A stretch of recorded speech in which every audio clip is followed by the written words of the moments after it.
നമസ്കാരം, തടയ ന്യൂസിലേക്ക് സ്വാഗതം. പ്രമുഖ മെസ്സേജിംഗ് പ്ലാറ്റ്ഫോമായ വാട്സപ്പ് ഈ വർഷം അവസാനത്തോടെ നിരവധി പഴയ ആൻഡ്രോയിഡ് ഫോണുകളിൽ നിന്ന് പൂർണ്ണമായും അപ്രത്യക്ഷമാകും. ഫോണുകൾ അപ്ഗ്രേഡ് ചെയ്തില്ലെങ്കിൽ ദശലക്ഷക്കണക്കിന് ഉപയോക്താക്കൾക്ക് വാട്സപ്പ് സേവനം നഷ്ടമായേക്കും. വാട്സപ്പ് ഹെൽപ്പ് സെന്റർ നൽകുന്ന വിവരങ്ങൾ പ്രകാരം 2026 സെപ്റ്റംബർ 8 മുതൽ ആൻഡ്രോയിഡ് 6 താഴെയുള്ള ഫോണുകളിലെ വാട്സപ്പ് പ്രവർത്തനമാണ് അവസാനിക്കുന്നത്. സുരക്ഷ മെച്ചപ്പെടുത്താനും മികച്ച പ്രകടനം ഉറപ്പാക്കാനും പുതിയ ഫീച്ചറുകൾ ഉൾപ്പെടുത്തുന്നതിനുമാണ് കമ്പനി നടത്തുന്ന പതിവ് അപ്ഡേറ്റിന്റെ ഭാഗമായി ഈ നടപടി.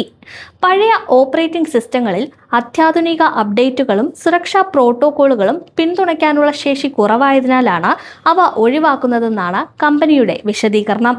2014 മുൻപ് പുറത്തിറങ്ങിയ ഭൂരിഭാഗം പഴയ സ്മാർട്ട് ഫോണുകളെയും ഈ തീരുമാനം ബാധിക്കുമെന്നാണ് കരുതപ്പെടുന്നത്. കൂടാതെ Samsung, Sony, LG, Huawei, HTC തുടങ്ങിയ ബ്രാൻഡുകളുടെ പഴയ മോഡലുകളെയാണ് ഇത് പ്രധാനമായും ബാധിക്കുന്നത്. പഴയ സ്മാർട്ട് ഫോണുകൾ ഇപ്പോഴും വ്യാപകമായി ഉപയോഗിക്കപ്പെടുന്ന പ്രദേശങ്ങളിലായിരിക്കും ഈ മാറ്റം ഏറ്റവും കൂടുതൽ പ്രതിഫലിക്കുന്നത്. ഇന്ത്യ, ബ്രസീൽ, പാകിസ്ഥാൻ, തെക്കുകിഴക്കൻ ഏഷ്യയുടെയും ആഫ്രിക്കയുടെയും വിവിധ ഭാഗങ്ങൾ എന്നിവിടങ്ങളിൽ ഔദ്യോഗിക അപ്ഡേറ്റുകൾ ലഭിക്കാത്ത പഴയ ആൻഡ്രോയിഡ് ഫോണുകൾ ഇപ്പോഴും ധാരാളമായി ഉപയോഗിക്കപ്പെടുന്നുണ്ട്.